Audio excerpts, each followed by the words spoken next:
Is this a negative, positive or a zero slope graph?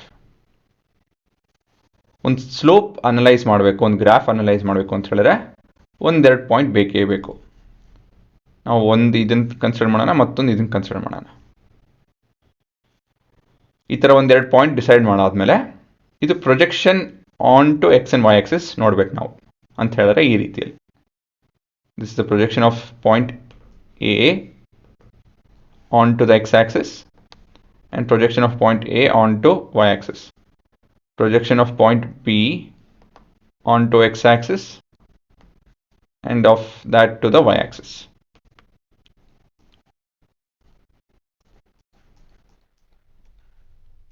Dotted line ಮಾಡ್ತು ಅಂತ ಹೇಳಿದ್ರೆ ಚೆನ್ನಾಗಿ ಕಾಣುತ್ತೆ. ಇವಾಗ along the y-axis, x-axis ಏನು ಚೇಂಜ್ ಆಗ್ತಾ ಇದೆ, ಎಲ್ಲಿಂದ ಎಲ್ಲಿಗೆ ಚೇಂಜ್ ಆಗ್ತಾ ಇದೆ? x 10 to 90 ಅಲ್ವಾ? 10 to 90. ಇದೇ ರೀತಿಯಲ್ಲಿ A to B along the y axis ಎಲ್ಲಿಂದ ಎಲ್ಲಿ ಚೇಂಜ್ ಆಗ್ತಾ ಇದೆ? 6 to 2 ಅಂತ ಹೇಳಿದ್ರೆ ಇಲ್ಲಿ ಕಮ್ಮಿ ಆಗ್ತಾ ಇದೆ. ಸೊ ಹಾಗಾಗಿ ಎಂಥ ಸ್ಲೋಪ್ ಇದು? Negative slope. ಸೊ ನಿಮ್ಮ ಉತ್ತರ ಮೊದಲೇ ಪ್ರಶ್ನೆಗೆ ದ ಗ್ರಾಫ್ ಇಸ್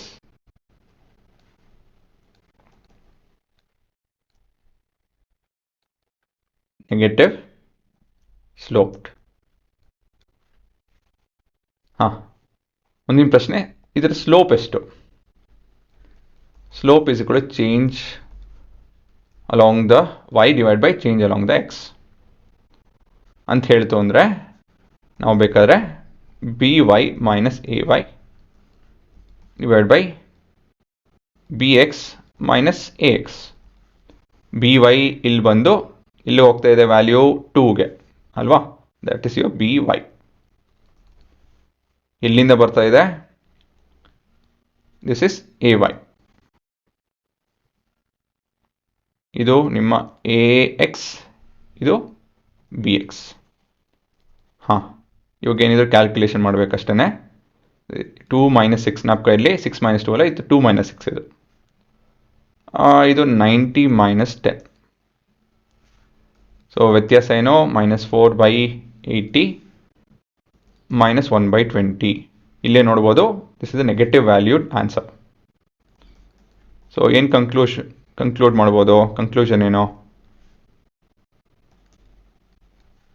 ಇಲ್ಲಿ ನೋಡಿ, ಇಲ್ಲಿ 20 units X Axis through 20 units ಕಮ್ಮಿ ಹೋಯ್ತು ಅಂತ ಹೇಳಿದ್ರೆ ವೈ ಆಕ್ಸಿಸ್ ಥ್ರೂ -1 ಅಂದರೆ 1 ಯೂನಿಟ್ ಕಮ್ಮಿ ಆಗಿರುತ್ತೆ ಅಂತ ಹೇಳಿ.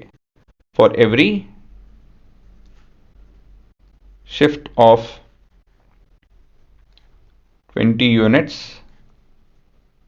along x-axis, there is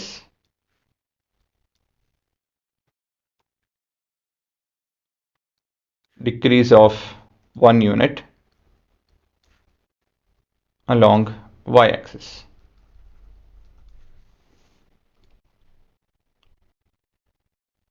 ಅಂತ ಹೇಳಿ ಅರ್ಥ ಆಯ್ತಾ? ಪ್ರಾಕ್ಟಿಕಲೇ ಇಲ್ಲಿ ನೋಡೋಣ. ಇವಾಗ ಬೇಕಾದ್ರೆ 10 to 30 ನೋಡಿ, ದಿಸ್ ಇಸ್ ಶಿಫ್ಟ್ ಆಫ್ 20 ಅಲ್ವಾ? 10 to 30 20 units to the right shift ಆಗಿದೆ ಅಂತ ಹೇಳಿದ್ರೆ ಇಲ್ಲಿ ಎ ಇಂದ ಶುರು ಹಾಕ್ಕೊಂಡು ಈ ಪಾಯಿಂಟ್ವರೆಗೂ ಮೂವ್ ಆಗಬೇಕು ವೈಯಲ್ಲಿ. ಇದು 6 ಮತ್ತು ಇದು 4, ಇದ್ರ ಮಧ್ಯದಲ್ಲಿ ಬರೋದು 5. ಸೊ ಎಷ್ಟು ಡಿಕ್ರೀಸ್ ಆಗ್ತಾ ಇದೆ ಇಲ್ಲಿಂದ ಎಲ್ಲಿಗೆ ಅಂತ ಹೇಳಿದ್ರೆ? ಎಷ್ಟು ಡಿಕ್ರೀಸು? ಈ ಲೈನು 1 ಯೂನಿಟ್ ಡಿಕ್ರೀಸ್ ಆಗ್ತಾ ಇದೆ. 6 to 5 is a decrease of 1 unit. That's what this value is telling. ಇದೆ ನಿಮ್ಮ ಉತ್ತರ.